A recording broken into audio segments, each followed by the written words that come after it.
Take a girl and a guy, and they fall madly in love and form a family.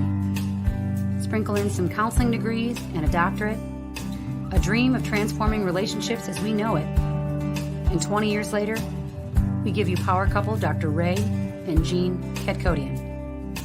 And this is their podcast, Couples Synergy.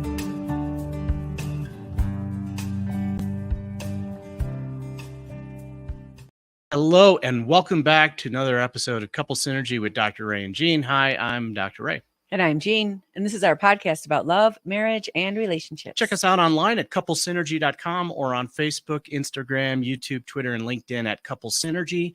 And please subscribe to our podcast, leave us a review, or send us any suggestions on topics you'd like to hear more about.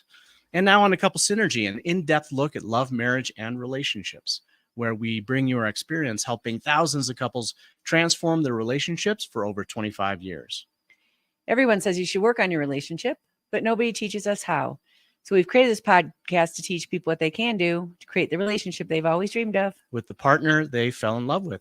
On today's episode, we welcome Julia and Gino Barbaro. They are investors, business owners, educators, entrepreneurs, and co-hosts of the podcast, The Julia and Gino Show, which provides content for families and spouses who are committed to working together, building a better relationship with their kids, and strengthening the communication amongst the entire family. So we want to welcome you wholeheartedly, Julia and Gino, to our show. Thank you for being on the show. Thank you. Yeah, we're excited. And I got to say, that intro was awesome. I feel like going to a glass of wine. I feel like dancing the foxtrot with my wife. It really put me in the mood. So kudos to the intro. I love it. Awesome. Thank you very much. I hope I didn't slaughter your last name there. No, perfect. Barbaro, perfect. Okay. Excellent. Awesome. That's great. So, we want to get into your story, right? You guys interview many people, many guests on your podcast. You talk about family matters and couple matters, but I don't know if you guys did an episode about your story together. And we're laughing because it's funny because he has his own version and I have mine. We'll start with her version, and I'll tend to agree with some of it, and I'll disagree with other pieces. Well, no, so. I think, Gino, obviously it's the same story, but we have different memories and we have different, I was on one side, you were on the other. And what I remember is different than yours because sometimes early on in our relationship, I wasn't very open. He wasn't very open about talking, about asking questions, about, hey, I'm having a hard time. I need to can you help me out? And when we first met, I lived in this small town in New York, Mayapack, New York, and my husband came and bought the restaurant I worked at. And that's actually how we met. And that's accurate. It's true. Okay. Agree on that piece. You got to check it out, right? That's so far. And there was something about he worked with his family, and there's something so beautiful, I thought, about how the family worked together. And I just, coming from a household where, a very Irish family, everyone was divorced. And I always had this terrible, and I always wanted, like, what I really desired was a husband and a family. And I just wanted to stay home and raise the kids. And I remember people would yell at me all the time. They'd be like, why don't you just go get a job? You need an education. You need it to be in career and high up and all this and support yourself. And I'm like, no, my desire is really just to raise a family. And so I fought against, I'm the type where I'll fight against, if you're going to tell me what to do, I'm going to do the opposite. And so when I met my husband, there was something so beautiful about the way he was with his family. And that was my first interaction with something I fell in love with. And so How old were you guys when you met? Yeah. So you were 25. Was I 21? Yes. And I think for me, if we fast forward the story, the reason why I've fallen in love with my wife, and I continue to love her, is after you've had 6 kids, you're homeschooling the kids. There's so many things going on. She never makes excuses. She's always the one to pull the weight. I mean, the gas guy here today, she's fixing sinks last week. 3 months ago, she's underneath the golf cart trying to figure out how to fix it when no one else can. And I love that. And that's what I think makes our relationship strong. We never give up. We always work towards each other. There's no I in team.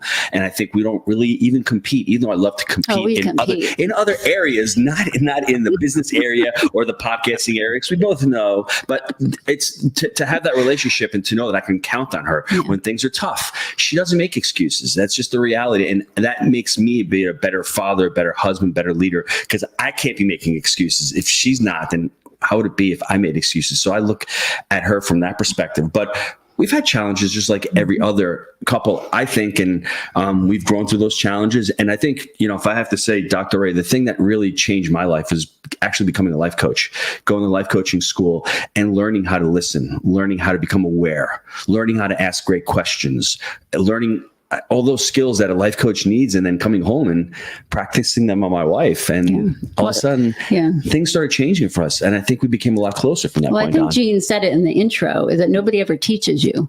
You get married and you're just, okay, now you're on your own. And I'm like, well, I'm not feeling, something's not right. What do I do? I don't know. I'm not going to say anything because I'm afraid to say anything, or whatever it is. And you have kids. It's like, well, no one gave me a manual. I don't know how to do this. And so you just go for years, 25 years we're married, and there was no manual associated with our marriage, and nobody taught us.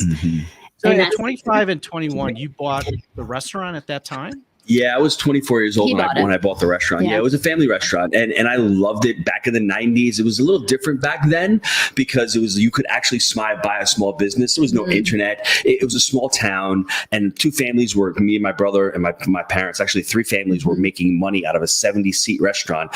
And things changed. 07 comes, my dad passes away, and I had to ask myself, am I living his dream or am I living my dream? 08 comes, and that just is another paradigm shift for me. And then I got investing in real estate in 2009. I met my business partner, and they can say the rest is history, but the restaurant business will teach you how to work hard. It'll teach you to be disciplined. It'll teach you to not give up. It'll teach you to be committed, but it also takes a lot from you. And that's the thing. My wife sacrificed all those years where I was working on the weekends. I was working on the holidays, and she never complained. She never said, hey, you've got to be home.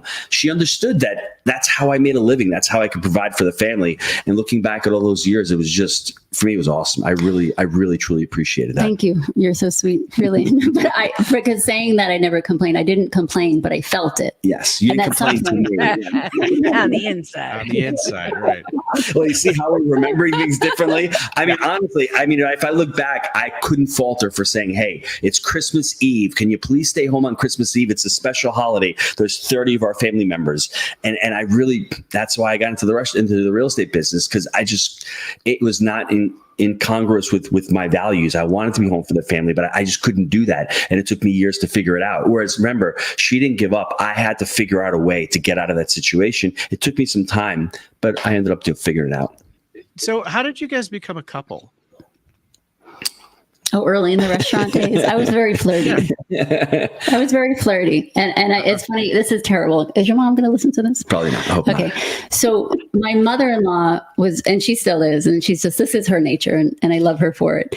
She is very, she'll get what she wants, right? And I'm only half Italian. And so she really wanted my husband to marry an Italian.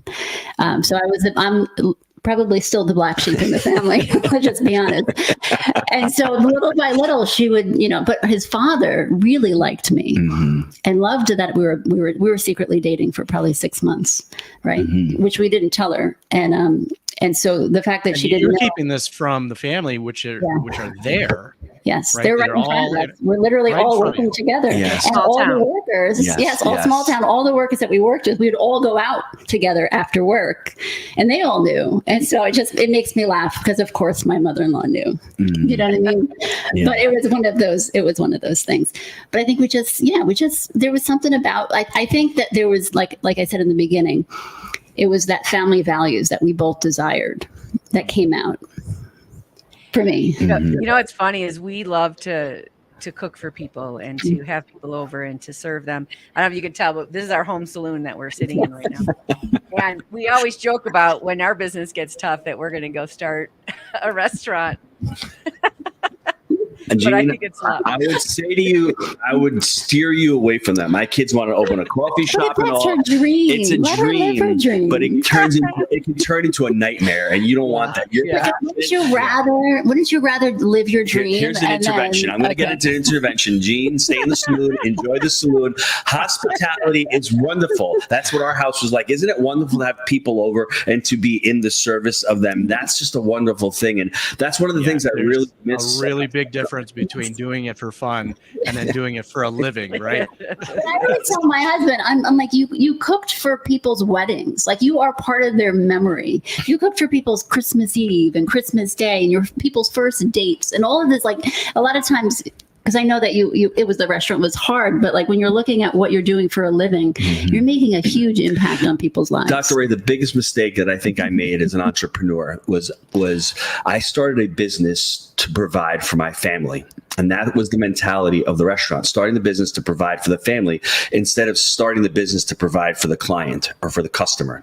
And I did not understand the responsibility that I had at the restaurant. And people are coming in, taking food out, going home, and we're doing weddings, we're doing bar mitzvahs, we're doing confirmations, communions, and it becomes a job.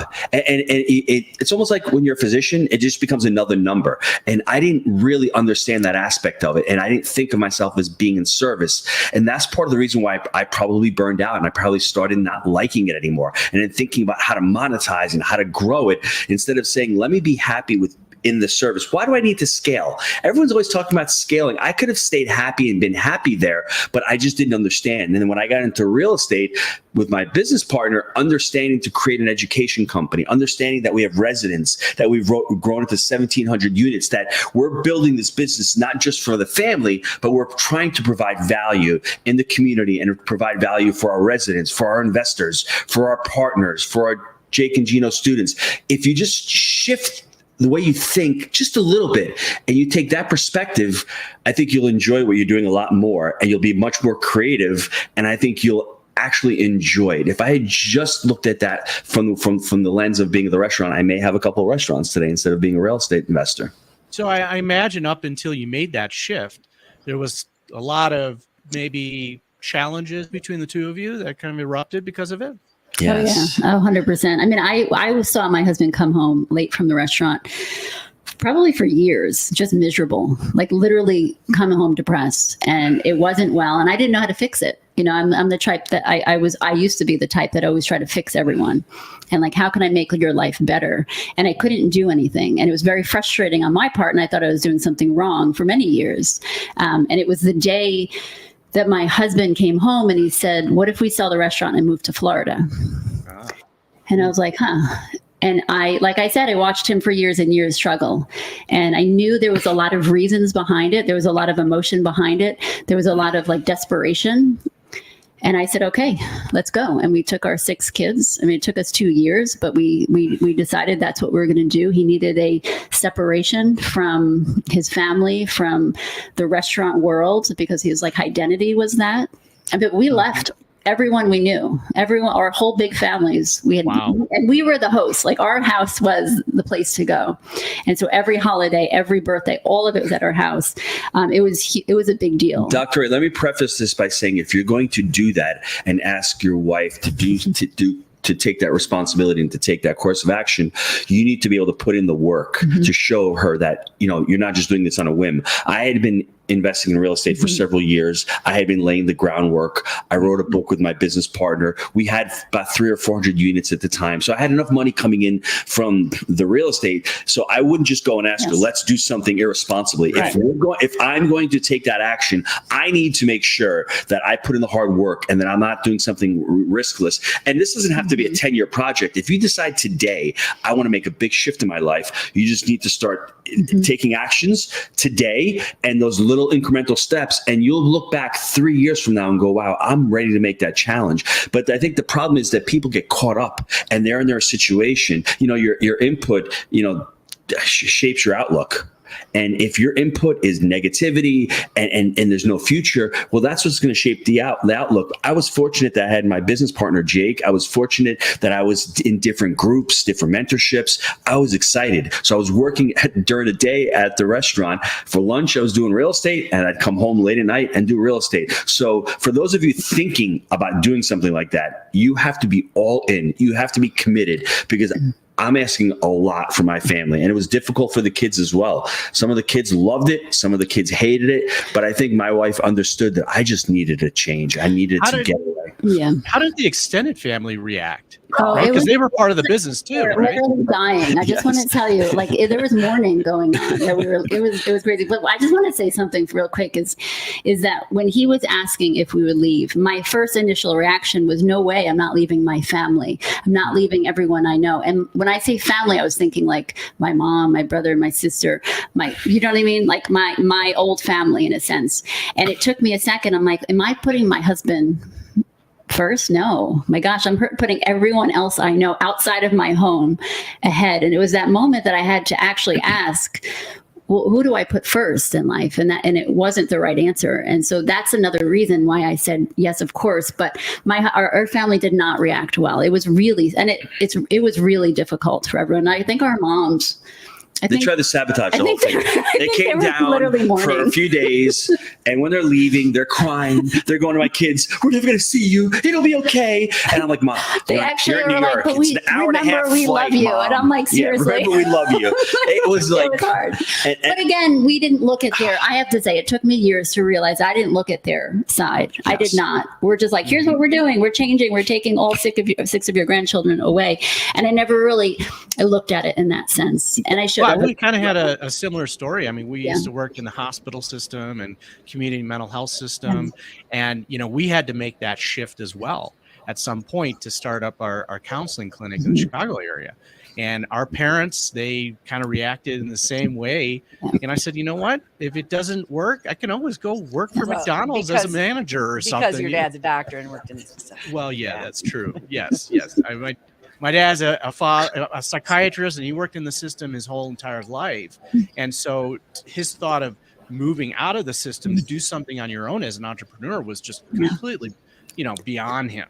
Right. Mm-hmm. And so, and then when we moved out here to Colorado, I think at that point, my parents had gotten used to the fact that we jump, we take risks, we do something different, and leaving family was not a big deal for them at that point. And Illinois became not such a great place to live. It was very expensive, the politics, it was, so they were actually happy for us. Yeah, so but we did, we left. I have 8 siblings. We left them all. We left everybody. Yes. Dr. Ray and Jean, one thing I'd like to add to that is you may hear people say, well, I can't do it because of my kids. And they blame the kids. Yeah. I would just take a deep dive into your thoughts, into your emotions. And is that really holding you back? Or are you using that as an excuse? Because I think we can use that as an excuse. And I could have said, hey, I have to wait till my kids finish high school and then they go to college.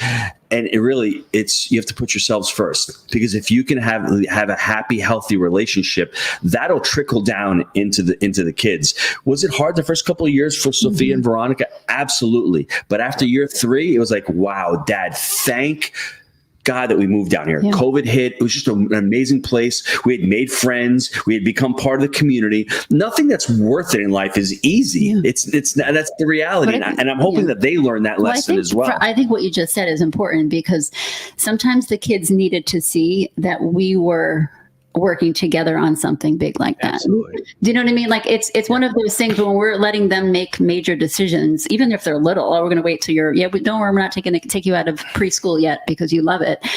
When you're letting your little kids make major decisions, it's an issue, and the kids know that. But if the kids are watching us work these things out, and also watching us struggle, because we struggled when we moved, and they saw that. They saw us upset. They saw us in difficult times. And they saw us resolve them. Full disclosure, I didn't struggle that much. He didn't struggle at all. I went fishing. Right. I went shooting guns. That's you're right. It was beautiful for me. I'm not gonna lie. I found my new little library. I hung out. I just loved it down here. Life. I actually went through such a difficult moment. So great. That's why I did life coaching. That's why I looked at life coaching, because I'm like, I need something, and I'm like, I'm going to just do this, and it was the best thing I ever did. But I think you're right. When the kids see the parents as the cornerstone of the family, and working through conflicts together as a team, right? Then they start to embody some of that as well, those characteristics, right? Yeah. One thing I've noticed though is, you're talking about people who are afraid of kind of making that shift and that change and that jump, right? I've noticed that there are people with an entrepreneurial mindset, right, that aren't afraid to do that. Right. And it's people that don't have that piece within them, that characteristic there, that do have the excuses, that do have the fears and that prevent them from really making that jump and shift. So I don't know if you found that to be true amongst people that you've talked to or come across. I think it has to do a little bit with self-love. I think you have to have that kind of love for yourself. But for me, I don't know if I would have been able to do it by myself. I think she was I could lean on her. And the fact that she actually gave me the okay and we did it together, that was a big onus. I had just reached a boiling point, guys. I'm not going to lie to you. I just needed a change. I just needed a different direction. And when she said, hey, if it doesn't work out, we can always move back into your mother-in-law's basement. I'm like, that's it. Done. This is not failing. There is no way I'm going back to live in my mom's That basement. is the key to success. Right. That is. Do you want to go back and work for someone else or live somewhere else? Yeah. Because for a second I panicked. I'm like, we're leaving. Like we had a beautiful big house and everything. We have a lot of people, and so I'm like, we're moving somewhere we didn't know anyone. I'm like, what if? And I panicked. We're like literally the guys were there, like packing up, and I said, well, if it doesn't work, we can just move it with your mom. I was like, And it was just like a confused look on his face, and I knew for some reason that he was going to make it work. You know what I mean? And he did. It just burned the boats, right? yes. But I think that's something important. Is that worst case scenario, you'll find something. You go back. You know what I mean? Worst case scenario, but there's a lot of fear, and I do know a lot of couples that, similar situations where the wife is like, I'm not leaving my family, meeting my siblings and my mom, and you know what I mean. And this is what you need to do, though. This is important. You need to go back into your childhood. You need to revisit your memories, because I love to talk about money and people's relationship with money, and why do some people succeed with money and are really good with money, and some don't, and some have limiting beliefs around it. It's because the relationship they have with money is not a healthy relationship. They don't view it the right or wrong way. And I think it's the same way with a relationship with a couple. How did you grow up? What was the environment? And that's not an excuse, because my wife comes from a family that's divorced. So I'm not saying all of them are, but I think you really need to take a deep look and become aware of those beliefs that you're holding in your mind. And they're there subconsciously. And I think for me, life coaching really helped me dive down and become aware of a lot of the stuff that I had early on growing up in my childhood. And I think people don't look back and they don't reflect upon it. And they don't, especially men, they don't sit with their emotions and they don't work through their emotions.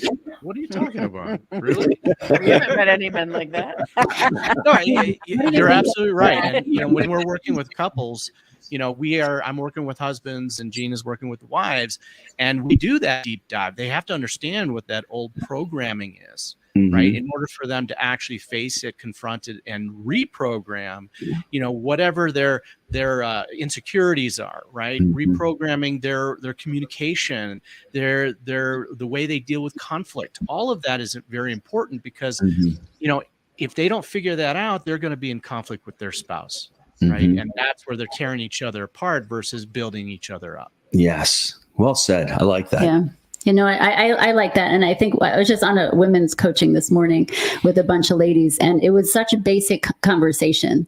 And it was, somebody was saying, like, when they make the wrong decision, the husband's like, oh, I told you should have made this decision. And so it causes them not to make decisions. Yeah. And so I said, have you ever just said, hey, I'm trying to make the right decision, but when you say something, it makes me uncomfortable. She's like, I never thought to say that or to ask the question, is it, would you mind not saying that anymore? And she's been married for like over 20 years. She's in her 50s. And just those basic communication skills with couples, like you said in the beginning, Gene, we were not taught these things. And so we just live our life and we're not happy. And there's at some point you're like, well, why am I not happy? You just slowly drift away because you push each other away. You don't really, you stop that conversation. You don't ask questions. You don't get to know the new person that you're married to. Especially the more stress you have, the more you regress into those automatic, reactive positions that you learned as a kid. And then, then it's like you wake up and you're like, what happened? How did we get here? Right. Yeah. Love that. So you guys moved down to Florida, right? And you bring all your kids with you, right? And then what? Like, how does your relationship progress? How old are your kids at the time? Yeah. They were, so one was a senior, one was a freshman in college, and our youngest was 3. So now she's a 25-year-old. 25 to 9. 25 to 9. Yeah. It was, for me, it was terrible. I've never in my life felt so alone. Like, really, it was really difficult for me. But I didn't tell him because he was living his dream. I don't remember that part. I just, like I said, I got a golf cart. Yeah. I've got a fishing pole. I'm shooting guns. And it's not like I had a lot of friends, because I don't have a lot of male friends, because I dedicated my life to the family and to the entrepreneurial. That's not a good reason. Well, but it's just, I don't, you know, at the time. But I just needed that break. I felt as if I was on vacation. Yeah. It just felt like refreshed, anew. I had started this new business with Jake, the Jake and Gino community, and I just felt invigorated. I felt alive. We actually rented a home. I'd never rented a home in my whole life. So I've been renting for 8 months. I didn't have that stress of home ownership. It was awesome. I'm not going to lie to you for myself, but could you see what she was going through? Not as much, because like I said, it was just, I had been. Did you at all? I mean, somewhat, because you know, we're there, we're renting. Okay. Yeah. And I think when you started with Jake and Gino, you hired someone pretty soon after we lived here. And then it got rolling and it got kind of popular. And all of a sudden, like, me and the kids were doing these little things with my husband for his company. So we were keeping busy with that, but it was just the one day where I'm like, where is my role in this? Like, I don't want to be part of this Jake and Gino community. Like, where am I supposed to be? And it was one woman that came to his event, and she's like, you know, I want to know about how you do it. And I said, well, what do you mean? She's like, well, you have all these kids, they're all working, they're all well-mannered, they're all well-dressed, you have a great relationship, going on and on and on, giving us really great compliments. She's like, I want to know how you do that. And I'm like, I just do it. I don't have an answer. She's like, no, I really want to know. And I'm like, so I went home, and he was at this point a life coach, which I thought was the stupidest thing I've ever heard. But even though I encouraged him to do it, I went home and Dr. Ray, the stupidest thing ever. Like, life coach, what does that even mean? Like, really? I didn't hear the end of it. And that's a great story on how I got her to become a life coach. I went home and I secretly, without him knowing, Googled like marriage life coach, Christian life coach, because, you know, and I'm like, oh, there's such a thing. And so I was excited. And I decided to take a walk and Google, and, you know, I took my phone and I texted my husband. I said, what do you think if I become a life coach? And he didn't respond. And it was 5 minutes and I continued to walk. Here I am at this beautiful beach, walking on the sand right near our house. He didn't respond. He didn't respond 10 minutes in. I'm like, he thinks it's a bad idea. He thinks I'm going to be bad at it. I was going down the whole road of, he doesn't have faith in me, all of that stuff. And I came home so mad at him. And I'm like, so what do you think? And he's like, for what? And I said, did you get your text? And he looks, oh, what do I think of life coach? Oh, I think you'd be awesome. You'd be so good at it. And I was so didn't even mad. see your text. I was so mad, and I was sitting there still angry. But I realized years later, after I became a life coach, blah, blah, blah, that those were my thoughts about myself. I didn't think I could do it. Those were all 100%. And I was just mad at him for my thoughts. But it was very, very, that I think was the start of something so incredible for me personally. And then we started doing it together. And so I think our relationship has just been incredible since that, because now we have communication. We're excited about doing stuff like this. You know, we get on stage sometime and we talk about marriage at a real estate conference, and people are like, what? But it's like the best talk they've ever heard. Like, you know what I mean? They didn't expect it. And well, they should. You know why? Because family and business are very similar. When you're running a family and you're running a business, you have KPIs, you have mission statements, you have your core values, you have your rhythms, your cadences of accountabilities. And obviously, as a leader, you need to be an entrepreneur. You need to be a person of influence. It's the same thing with the family. Yeah. And families that are successful abide by those. And the more love and the more effort you put into the family, and the same thing as a business, the better they're going to flourish. Yeah. Ultimately, because it's about relationships, right? When it comes down to it, it's not just about the ROI, but it's about the ROI when it comes to our relationships with the people who are close to us, right? Our loved ones. Yeah. Mm-hmm. Yes. Love that. Awesome. So you homeschooled all of your kids. Mm-hmm. Wow. So Okay, they didn't have to change schools when you left. They did not have to change schools. No. so what was the decision-making process behind that? You see that reaction? That was my mom's reaction. So we've had that our entire lives. We're out of the system. When I say I was the black sheep, this is like, that was early on when we first met. And then we decided to homeschool. And everyone in his family was like, I'm sorry, what? And that was after our home births. Yes. Yeah, we've had home births, we've had homeschooling. And it's one of those things where you have to trust your spouse. Her sister was homeschooling her kids. This is over 20 years ago. I was actually against it at first. Yeah. I thought that was weird. I'm like, why would you do that? And I thought of all these things, but then I met the people and I'm like, oh, it's very trendy now. it is Yes. trendy. Yeah, now it's trendy. Yeah, most of the people out here homeschool their kids. Yeah, but back then nobody did. I mean, it was like underground. Yeah. Like you were like, it was very. And then poor Gino had the restaurant people come in all from the school I district. had all school teachers coming in, the principal. So where are your kids going to school? And I'm like, homeschool. And I got my mom pressured me. I got my coworkers pressuring me. I got my employees and customers pressuring me. But I knew that if she was dedicated to it and she wanted to do it, like, once again, what's the worst thing that can happen? You go for a couple of years, and if it doesn't work out, you can always send them to school. Yeah. But for us, it was great for our family dynamic, because having a larger family, the kids grew up together, and they, the 25-year-old, she's home from college right now, and she's part of the family. She finished college. She was a missionary for a while, so she's home from But that. she's home from, but she can hang out, and it's like as if she never left, and they all grew up together, and we have a great relationship from that. So for us, it became part of our lifestyle. But at the same time, it was the most difficult thing that I've ever done. Yes. It was the most exhausting. I mean, all of that. When I look back, it's almost like I woke up from a dream because still doing it, but I kind of figured it out by this point. It was hard, especially years ago, because there was no online presence. You couldn't do online classes. Now I just, sign the kids up for these courses and other teachers teach that. I'm like, this is great. But in the beginning, my gosh, it's a challenge. And when you're pregnant and you're in your fourth child, half the day you're sleeping, you're confused. But at the same time, like Gino said, I for the family dynamics, it was amazing. And, we did it at times because it literally was easier than bringing the kids to school.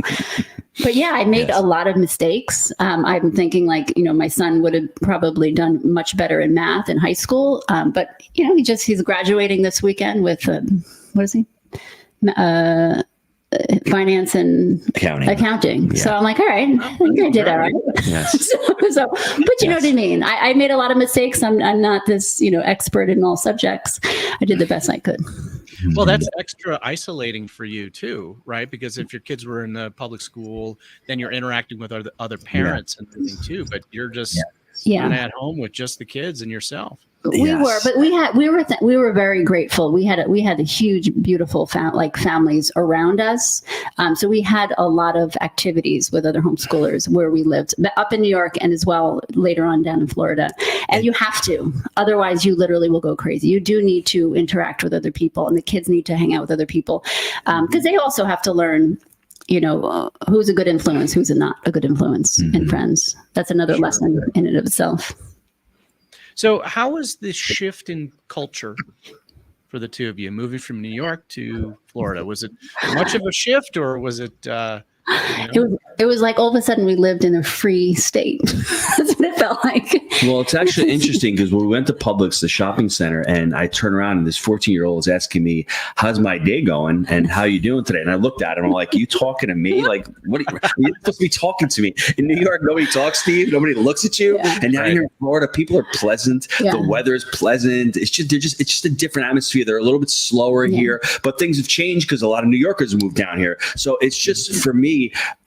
Culture shock. I love the South. It's just I have to say you become, and maybe you've experienced this too. You actually just become a nicer person out. Not that we weren't nice before. You just didn't realize, hey, like you said, when the 15-year-old is asking me what I'm doing later today, my initial reaction is hold on a second. What do you want from me? I'm like, oh my gosh, she's just being nice. Yes. He just is curious what I'm doing later. Yeah. Coming from Chicago to out here in rural, Colorado, it's the same thing. Yeah, Same we're in a shit. town of 900 people. Yeah. When people come and visit us, they're like, why are people saying hi to me? What's going Well, on? the funny thing is when we go back to New York, we're going for a walk around to where his mom lives. And I'm waving at They people. say, hey, how you doing? And they just kind of like looking like, who are you? Like, what do you want from me? Yes, what do you want from me? And I feel like what I used to do when we come down, I'm like, they just need a little love up there. So I'm sure that the shift in the culture and, that shift in your lifestyle, everything in your career, that really accelerated, the goals that you wanted to accomplish together. So what's next? That's interesting. For us, what's next is we just love to continue the podcast. My wife's written 3 kids' books. I'm writing a book called Happy Money, Happy Family, Happy Legacy, because I really want to teach parents about money, about money as a tool, about how to create a legacy. And it's not just a legacy of leaving money to your kids, but leaving assets to your kids, leaving books to your kids, leaving the knowledge to your kids. And that's what my passion is, really focusing on trying to help couples, because I think the dynamic of the household and the family is going to save this country. If we're going to take back this country and make it a sane place to live, we need a father and a mother, and we need a strong family dynamic unit. If we can reclaim that, to me, I think the sky's the limit for this country. If we start going away from it, as you've seen, then we start having problems. And for me, talking to other men have to take the charge. They have to be the head of the household. They have to know how to act like a man. So I'm trying to teach my son, so when he gets married, he can carry that tradition. So a legacy is not just leaving money to your kids, but leaving the values to your children, leaving the ability to, like for us, starting another business as they get older, leaving all those assets to them and letting them know, like I said, the values are so important, and leaving that to them. And for me, I absolutely, and I think it's because of the life. I used to be terrified of people, like to sit in a room full of women and talk about like my day or just about me was probably my biggest fear in life. And I overcame that because of that one woman that asked me how I did what I did. And I was like, I have like this obligation. I feel like this desire to help other people that have suffered and not suffered, but have been in difficult situations and trying to, they don't understand the communication aspect. And so I love to talk to other women and talk about their fears and how to overcome them, and just having better communications with their family, like including their children, including their parents, their siblings, if they're adults, because that also, nobody taught us that. Nobody teaches us these things. And so through my experience of being married to this guy who puts me through a lot, I think I have a lot of experience. So Dr. Ray, do you have your wife saying to you, I've got an idea. Oh, but I don't want you to work too hard, but I've got an idea. That's she's the idea person. Yeah. And that's just that's what we do. We have so much faith in you guys. We just started raising chickens because she had the idea to do that. So. We've done that. We're gonna be revisiting that in the next month or two. But if you why go buy eggs for $4 a dozen when you can for 7 years. $7. Yes. Yeah, we're around $5 right here. So but it's thousands of dollars to have the coop and trying to avoid the raccoons and the snakes. It's the and all idea. These, Don't worry. Don't dampen his spirit. It's awesome. her dream. Let her dream. Live your dream. And then yes. Dr. Ray Jen. Yes. Let her live her dream. Because then there'll be goats soon. Yes. Then they'll goat milk. He wants the goat. Yeah, actually, thinking about it, I don't know. But these are the most expensive eggs you'll ever. Yes, but they're so good. Oh, dude, they're delish. They're delicious. Trust me. One of the things that you guys talked about was the kids. And actually, in our situation, our kids moved out first. Our oldest son and his then girlfriend, now wife, they packed a bag and moved to Washington, D.C. He wanted to work in politics, and they had nothing, and they've been there 8 years, 9 years. Wow. Isn't that long? 2014. Yeah. Wow. Yeah. And then our other son, he decided to go to school in Texas, and we were in Illinois, and he got on a plane and went to Texas. He lives in Reston, Virginia now, so they're both over there. So we're at least 2 plane flights away from them. It's not just an hour and a half. And we have a granddaughter and a grandchild on the way. So we're jet setters now. But our kids do the same thing. Our kids have that drive in them to make big decisions and go for it, which is really cool. Well, I think it's because they learned from watching the two of you. And I think that's it's something to talk about with parents is you can teach your kids whatever. You can give them any verbal lessons, but they literally are learning by your decision making. And that's a testament by to the you way guys. you speak to each other, all of that. So, parents out there. Well, there is a very huge lack of mentors, right? And, when you were talking about this country turning it around, I had this thought like, wow, we should have like a power couple be co-presidents, of this country, really just provide this strong mentorship, for these generations that are coming up that have no direction whatsoever now. And over-empowering kids. Over-empowering kids, and the educational system is enabling, so there's so much that needs to be corrected here. And if we can start at home, with the parents, then we're doing our part. And that's why we started the podcast. We've been working with couples for more than 25 years. And each couple at a time that we're working with, they'll ask us, is what we're going through normal? Right. And we know that there are certain patterns that couples go through that are normal. And so we're like, let's start a podcast that would bring on other couples and talk about their life, right? Talk about the challenges that they went through, how they dealt with those challenges, like infertility, right? Or miscarriage, and just all of those struggles that are kept behind closed doors so that we could find some commonality, right? So we can not feel alone. And I think that's really kind of what you're talking to here, is that there are people out there that are struggling that really need, people like you, people like us, to be able to have this mentorship, and so that they can look up to a pattern, or couples who are not perfect have gone through challenges and they've come out on the other end, right? And they can learn from that. I think what is important to remember is that every single person that I coach thinks it's just them. Think they're the only one that are going through this. And like you said, like I said earlier, I didn't tell him. He didn't know that I was struggling many times because I just didn't keep it from him. If it were happening now, I would have handled it differently.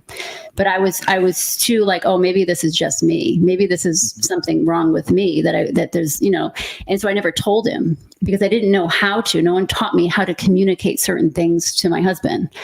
And so that's what I'm talking about. And that's what you guys are doing too. It's okay to feel these things, but now how you communicate it with your husband where, because I didn't want to be the whiny wife that was complaining all the time, even though I wouldn't have whined, but I didn't want to come across that way. So I was trying to avoid that.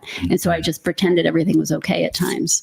And so to have other women know that those are normal, it's normal to feel that way sometimes.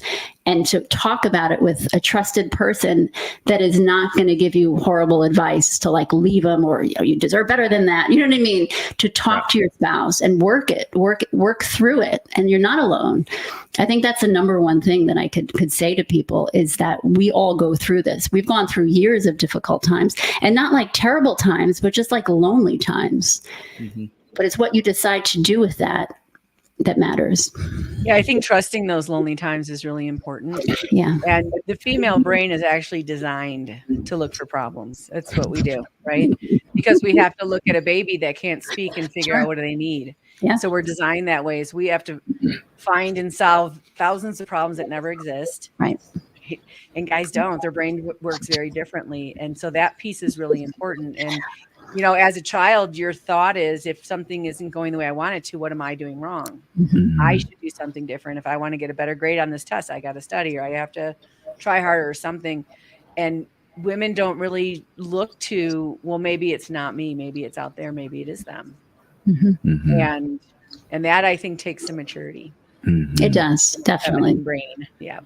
And we have 5 daughters, so there's a lot of that in our house. It's funny because a couple of times my husband will say, everything's great. My husband will say something to me, and then I kind of shut down for a minute. And all of a sudden he's like, what's wrong? And one of my daughters will be like, well, Dad, what you just said was this, and this. He's like, I didn't say that. And then the other one will be like, and Dad, you also said this, and this. And it was the way you said it. And it's fascinating what women pick up, these little women who are in their teenage years still. But it's interesting what we notice very different than Michael, our son. He's like, what?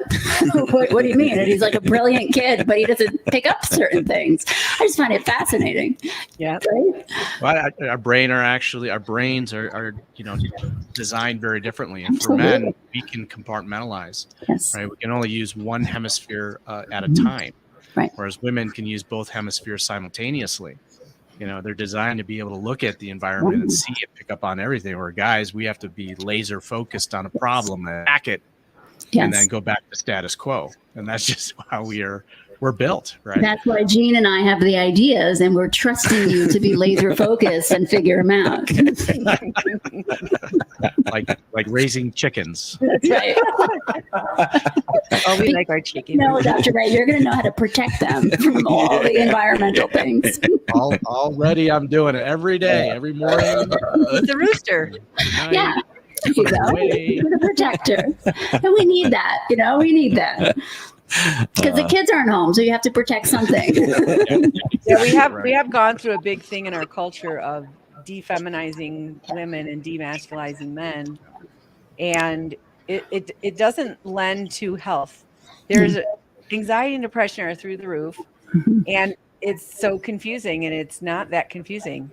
No, But I love how you very said early that. we're taught things that are not really in alignment with being human. absolutely. Yes, we are confused, and a confused mind says no, and a confused mind doesn't act. And if you know your roles and you're raised properly, and you understand what you need to do, it's so much easier. It's so much easier in life. Yeah, no, it Really is. is. It's just natural. It's a natural progression, and I think that's what's missing with society. I think ultimately that's why we continued to homeschool, because of what was going on in the schools and all. But I think it's just natural to be, dad's coming home, and it's just that natural. Okay, everyone stop what you're doing and go say hi to your father who's been working all day. Even though I have never stopped working ever in my life, but that's okay. I'm okay with it. Just kidding. I just like to tease him. I have no response. No, to but that. it's how you treat your children. I think that's You important. shouldn't have a response to that.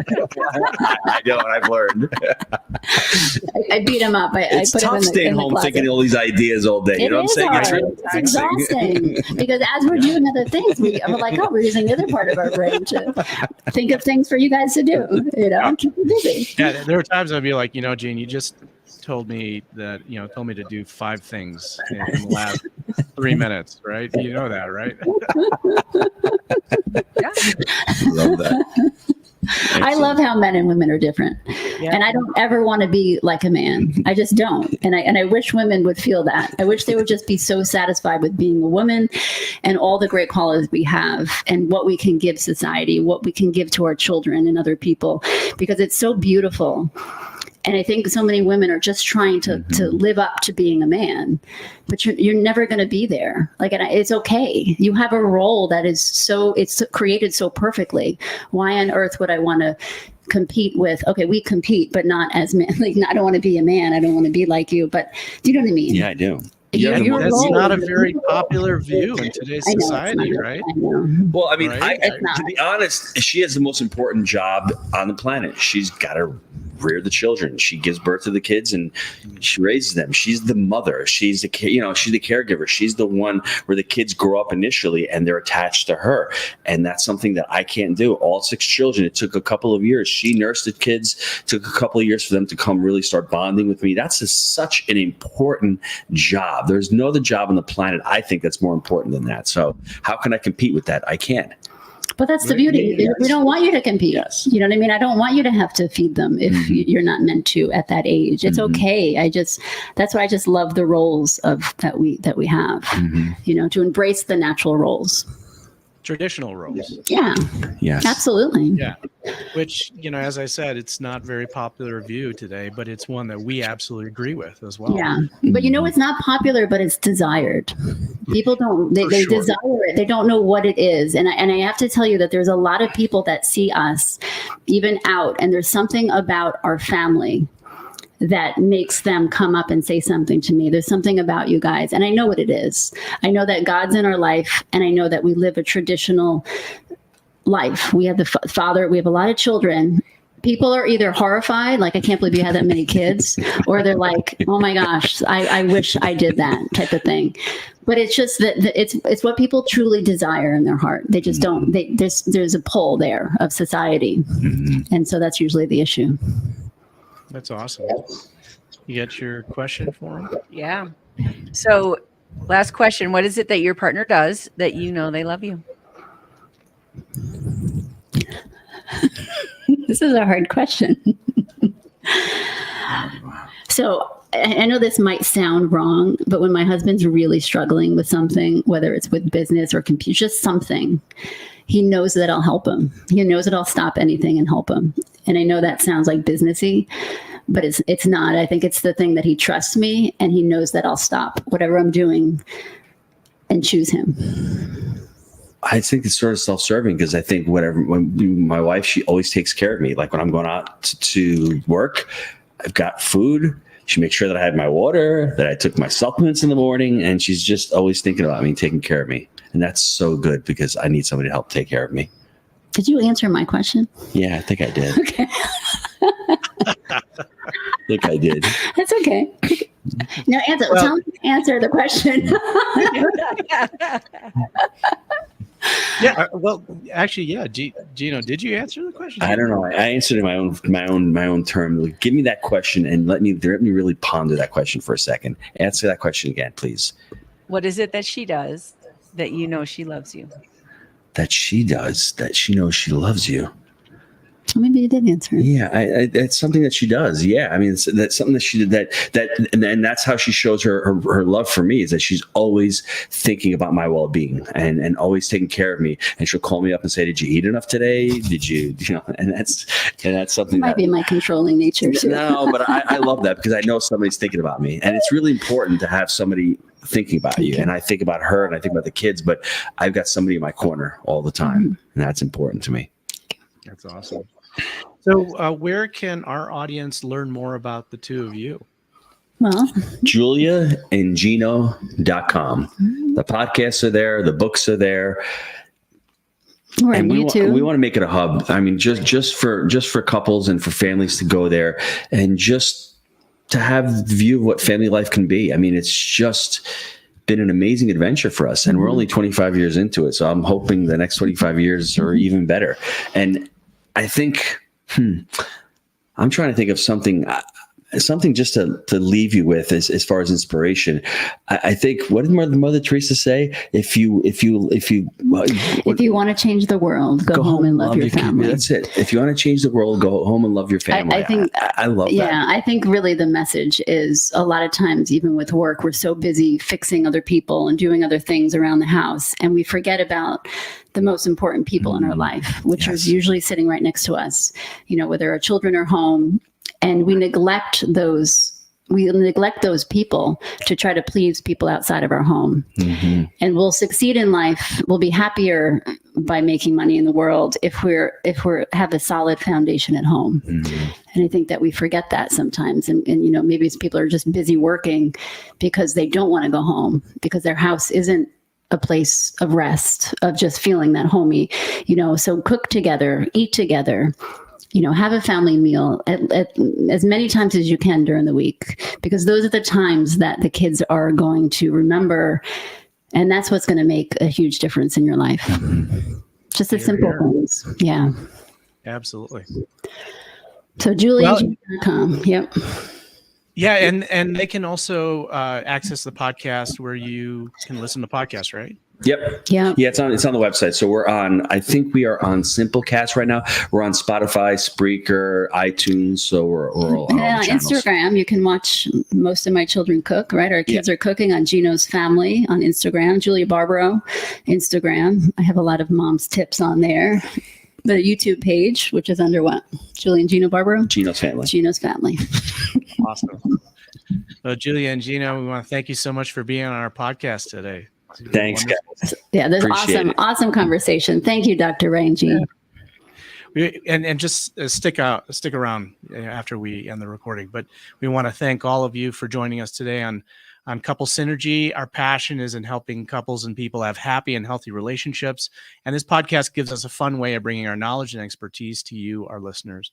For all of you listening, please let us know how you enjoy the show. If you have any questions, comments, or topic suggestions, please email us at contact@couplesynergy.com. For more information about Couple Synergy and our programs such as Relationship 101, the home study course, the next Couples Relationship Enhancement Weekend, and our premier couples coaching program called Couple to Couple, look us up online at couplesynergy.com. And if you know someone who can benefit from this episode, please download it and share it. And thank you for listening. Until next time, synergize your life and synergize your love. You have been listening to Couple Synergy with Dr. Ray and Jean Ketkodian. Couple Synergy was recorded, edited, and produced by Dr. Ray and Jean Ketkodian. Voiceover and music entitled Breathe and Let Go was recorded and composed by Gina Gonzalez.